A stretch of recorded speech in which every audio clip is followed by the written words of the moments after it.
Okay, this is what we're going to use.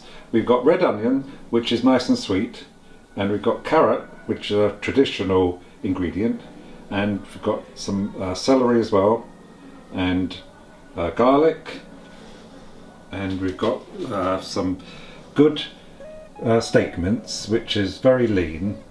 I like that. Got a little bit of balsamic vinegar, just to give it a bit of bite, and some little leftover red wine to give it a bit more bite. Okay, so the first thing I'm going to do is to cook the meat, because I like to, even though that's very lean meat, I still like to get all of the fat off of it. As I say, I think it's really important getting good quality ingredients. Well, everything has to be good. So once it turns brown, then I'll take it off and stick it in this other little pan there, and then start cooking in here.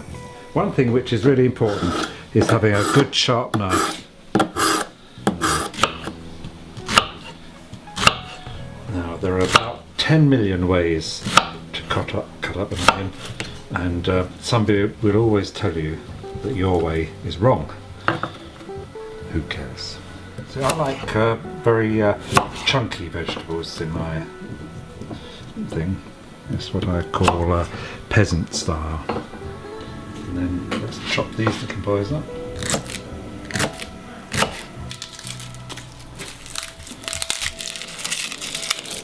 This is browned up nicely now. So what I'm going to do is to drain off all of the fat. When I was a kid, my mum used to look at a big cauldron of soup or stew or whatever she's making, which would have all this great big sea of fat swimming around on the top, and she used to say, just look at the goodness in that. Well, times have changed.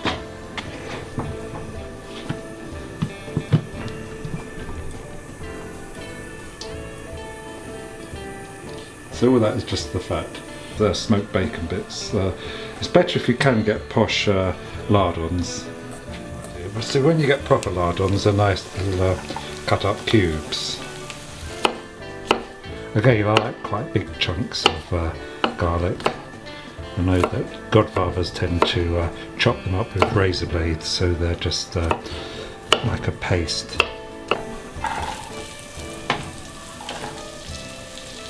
I'm going to add a couple of bay leaves.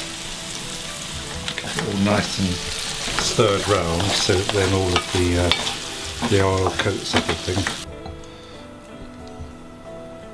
As I say, it's just to give it a bit more of a kick.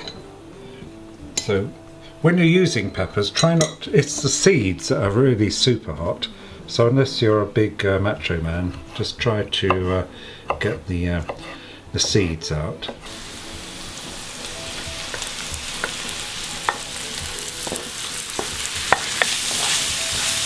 Really like fresh tomatoes rather than tinned, because tinned always tastes, well, tinned. So these are posh tomatoes, so I'm going to chop them up into little bits and stick them straight in, so you get all the skin as well. Because I personally really like the skin, like the flavour which the skin brings. Then I'm going to add a little dash of balsamic. So you find that Italian food is often very, very simple, just making use of top quality ingredients. I'm not really working on the less is more principle. So the next thing I'm going to do is add some milk. This will help to soften it and sweeten it. So it may look disgusting at this point in time, but that will all settle down. I know a lot of Italians like to cook their sauce for hours, but personally I like to keep it so that all the individual parts are still recognisable. A little bit of stock cube. So look, if you take this, then drop this into the middle, then that will fan around like that, and then it will all sink down. Okay, let's.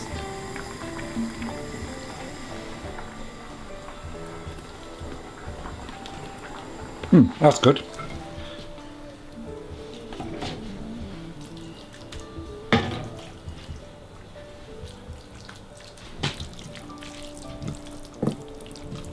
Okay, and then finishing touch, just some lovely fresh basil. Last thing is, it's got some beautiful parmigiano. It's a spaghetti bolognese, not made by an Italian, so please don't send death threats. Okay, thank you.